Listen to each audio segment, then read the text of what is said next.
from what little I know, much of the quality degradation, not just in Bombay but across the country, is due to industrial effluents and also sewage, bad sewage treatments, etc. The state is extremely poor in regulating the industries or whoever is doing this sort of degrading the quality of water. Can industry do some sort of self-regulation? I think the regulation needs to be stricter, as simple as that. Take them to task, put them behind bars, as simple as that. I would say that. Take strict action. So I think there is no, see, in India, somehow enforcement doesn't go to the logical conclusion. It should happen. Industry is a part of society. There'll be good companies, there'll be bad companies, there'll be indifferent companies. So, one generalization will not work. There is no substitute for good regulation and enforcement. Is there some way that FICCI or any of the others, CII, would say, your membership in this organization itself is at stake if you are not following, say, water norms, whatever they may be? Is there some, from the inside reform, is there some way for the better companies to help the companies that are struggling for economic reasons not to put in, say, treatment? Is there some space for that sort of thing? No, certainly. There is space for reward. I doubt if industry bodies can really wield the stick. Self-regulation is good, but it's not a substitute for statutory regulation. It is required. That's the point. I agree with that. Absolutely. Unfortunately, we have this Water Pollution Control Act, which is not very effective. Nominally, it exists. The bodies exist, the people exist, but they are not able to cope with this. Take the rivers. You first kill the rivers, Yamuna, Ganga, and so on. They're not rivers, they're sewers. And then you set up a river conservation authority to revive and restore those rivers. Why don't you prevent them from dying in the first place? So there is no special legislation on protection of rivers. At least there is Central Groundwater Authority, effective or ineffective. But there is nothing corresponding to that on the rivers. They are talking about legislation, but then you must agree on what you should do. A river must flow. It doesn't flow. You keep abstracting water and you think use means abstraction, that whatever flows in the river is not being used. It's a fundamentally wrong way of looking at rivers. Then a river must have space when the floods come. Floods will come every few years. You don't leave it space. You put Akshardham in the Yamuna riverbed, you put the Commonwealth Games village in the Yamuna riverbed, you build a station and a stockyard for metro in the Yamuna riverbed, and then when the floods come, where will it go? It will cause damage. So, all our attitudes are completely wrong. We have to change this. A river must flow, a river must have space, and a river is a part of an ecological system. And you cannot protect the river without protecting the total ecological system of which it is a part, which means you must change your ways of living. This is the difficulty. Coming back to your point, if you are absolutely clear that you want 8% growth or 6% growth or 7% growth, you have a price to pay. You cannot have 8% growth without a certain draft on the natural resources and a certain load of pollution on the natural resources. So you must make up your mind. Now, if you want to reduce this, you must reduce your ambitions for economic growth. Now you are talking about low carbon economy. Yes. I would echo your favorite phrase of a low water economy is what we need. How do we develop the idea of a low water economy? As far as industry is concerned, apart from regulation and so on, there is one other thing which is a long-term goal, which I don't know whether Mr. Vivek Bharti will agree with me.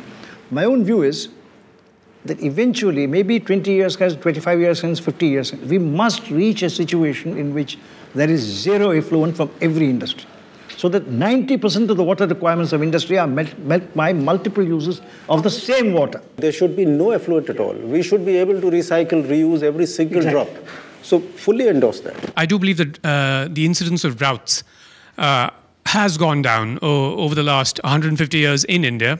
I assume that is partly because we have better systems of dissemination of water. नहीं, मुझे तो अंदाज नहीं, लेकिन हम लोग जिस इलाके में काम करते हैं रेगिस्तान में, वहाँ अकाल तो जीवन का एक हिस्सा है, लेकिन अकाल के साथ उन्होंने जीना सीखा है। और हम लोग जिस तरह का अकाल इधर जानते हैं, ये बिल्कुल भिन्न किस्म का अकाल है। अभी हम लोग दोपहर को बात कर रहे थे, जयपुर के पास एक छोटा सा गांव है, और अगर वहाँ ये पद्धति है तो पता नहीं कितने गांव में थी। उसमें हर अच्छी फसल में से हम सब किसान हैं, एक एक मुट्ठी पायली कहलाता था, उतना अनाज एक जगह सुरक्षित रख दिया जाता था और उसके 60 टुकड़े कर दिए जाते थे बड़े बड़े भंडारों में, और 3 साल तक उसको सुरक्षित रखने का उन्होंने तरीका ढूंढ लिया था। अगर इस बीच में अकाल पड़ा तो वो बिना कोई मीटिंग, बिना किसी परमिशन के, उसमें कोई ताला चाबी नहीं होता था, उसको खोल के आपस में बांटा जा सकता था। अकाल नहीं पड़ा तो वो खोलकर फिर से लोगों को दे देंगे कि भाई तुमने जमा किया था, संकट आएगा समाज पर, नहीं आया वापस ले लो आप, लेकिन अब जो फिर से अच्छी फसल होगी फिर से दे देना। तो ये एफसीआई के गोदामों में जो लाखों टन अनाज सड़ता है, कभी चूहा खाता है, ये ना भी हो, बहुत ईमानदार व्यवस्था हो जाए तो भी आपको खेत से पहले गोदाम में लाना पड़ता है, कुछ 50, 500, 1000 किलोमीटर ले जाके फिर उसको वापस वहाँ पहुँचाना पड़ता है अकाल के इलाकों में। तो अकाल से लड़ने के लोगों ने अपने तरीके बनाए थे, इसलिए वहाँ ये भी कहा जाता है कि अकाल अकेले नहीं आता, उसके पहले अच्छे विचारों का अकाल आता है, अच्छे कामों को करने का अकाल आता है। तो जो गुड प्रैक्टिसेस हैं जब हम उनको भूल जाते हैं, जो अच्छी चीज़ें हमको जोड़ के रखती हैं जब हम उनको भूल जाते हैं, तब आता है। तो मैं ये कहता हूँ कि कुछ मोटी मोटी बातें याद रखिए। एक तो टेक्निक नई आई है, इससे अभी हम निपटना नहीं जानते, कितने गहरे से पानी निकाल सकती है। मैं तो मजाक में नहीं, बहुत गंभीरता से कहता हूँ कि देश में अगर जल संरक्षण का कोई सबसे बड़ा पुरस्कार हो, अभी तो वर्ल्ड कप भी जीता है तो हर एक अपन खिलाड़ी को 1-1 करोड़ दे रहे हैं, तो कुछ 1-8 अरब का कोई प्राइज़ बनाया जाए, और वो किसको दिया जाएगा अगर आप लोग अंदाज़ लगा सकें।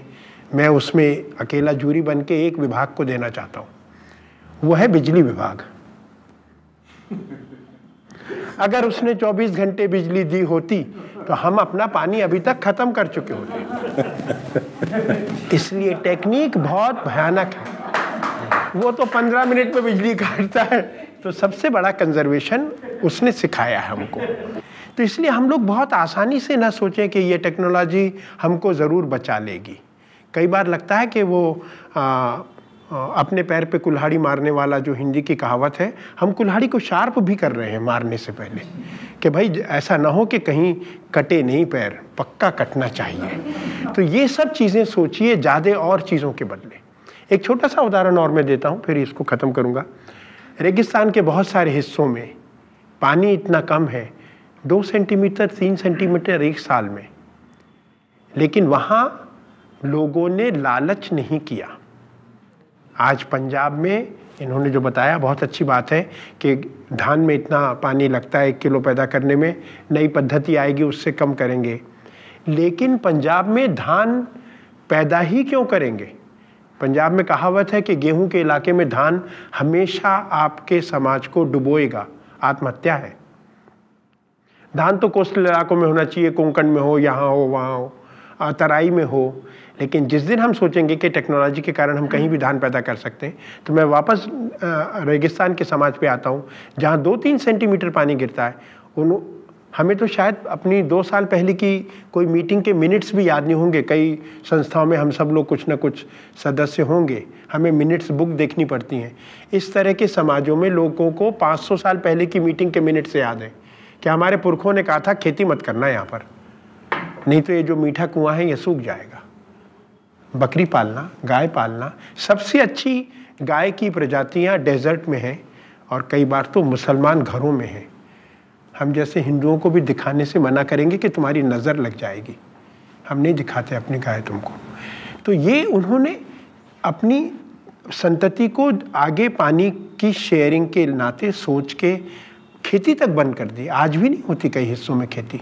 हम लोगों को लगेगा क्या खाते हैं, हमसे बहुत ज़्यादा सुखी रहते हैं। उनमें से कुछ के घर में तो ये खुद गई हैं, ये बताएंगे आपको कि वहाँ उन्होंने गरीबी और लाचारी नहीं देखी। जेब में पैसा है कि नहीं है ये अलग बात है, लेकिन 2000 10,000 भेड़े हैं, कोई कम है क्या? एक मारुति की कीमत और 10,000 भेड़ों की कीमत, या एक BMW की, मुझे नहीं मालूम, लेकिन कुछ भी आप तोल सकते हैं उनके तराजू पर। तो ये सब बातें हम लोगों को सोचना चाहिए। इन्होंने बहुत अच्छा कहा, पानी नदी को भी चाहिए। ये पिछले 20-25 साल से एक मन में आ गया है राजनेताओं के में भी और हमारे कि समुद्र में पानी नर्मदा बेकार बहा के ले जा रही है। कोई चीज़ बेकार नहीं जाती समुद्र में। आज हम कहते हैं कि इस पे बांध नहीं बने, इससे ये 2 बल्ब नहीं जले तो नदी बेकार है। ऐसा हमारा सोच बदलना पड़ेगा। नहीं बदलेंगे तो हम दलदल में हैं, अपनी कुल्हाड़ी शार्प कर रहे हैं, बहुत सुंदर पैर काटेंगे एक दिन हम अपना।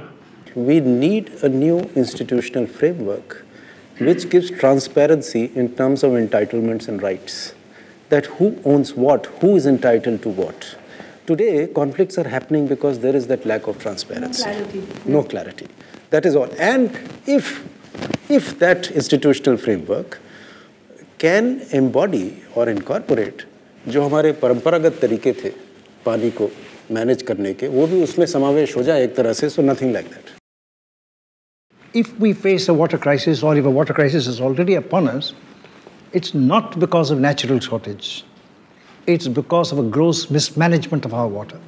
In every use, agriculture, industry, domestic, municipal, and so on. I can't go into details now, but in each one of these, major economies are possible. For instance, in agriculture, Mr. Vivek Bharti said something that can be supplemented by something called SRI. I don't know if you've heard of it. System of rice intensification, which is supposed to save 20% of the water required and give you a better yield of more than 20%. So that's the kind of thing, and it's only one small example. How do you get a feeling of crisis? Because somebody tells you, some commission tells you that our availability is 1,086 billion cubic meters, and our projected demand by 2050 is 1,100 cubic meters. If you practice all these economies in every one of the uses, and suppose you bring down this projected requirement by 2050 to, let us say, 700 or 800, the whole situation changes. And it is not impossible. It's extremely difficult, but it's possible. This is one. The second thing is that there is a competitive, unsustainable demand for water, which is linked to our philosophy of development. That needs to change. Without water is only one thing. If you need all the development that you think you need, then there will be a demand for water. So you cannot tackle the demand for water without tackling your total ecological footprint, your lifestyle, the kind of developmental path. If you want 8%, 9%, 10% growth, you jolly well run short of water, that's all. Ultimately, you will be stopped, not by your voluntary effort, but by the absence of water. All of us as human beings, as individuals, also have to play some role in this whole thing. And unless all of us do it, it's not going to add up. So how can water become a kind of organizing principle for the way we interact with others and with nature as well? Is that possible? How can we reduce, everything has water embedded in it. However solid it looks, there's water in this cup, there's water in our clothes. How can we look at it? How can we look at it differently? How can we genuinely think that every drop is worth conserving? Because somewhere down the line, it has some negative impact eventually. I think we build peace person by person and drop by drop when it comes to water. So thank you very much for all of this, to all three of you, and to Citizens for Peace. Namaste.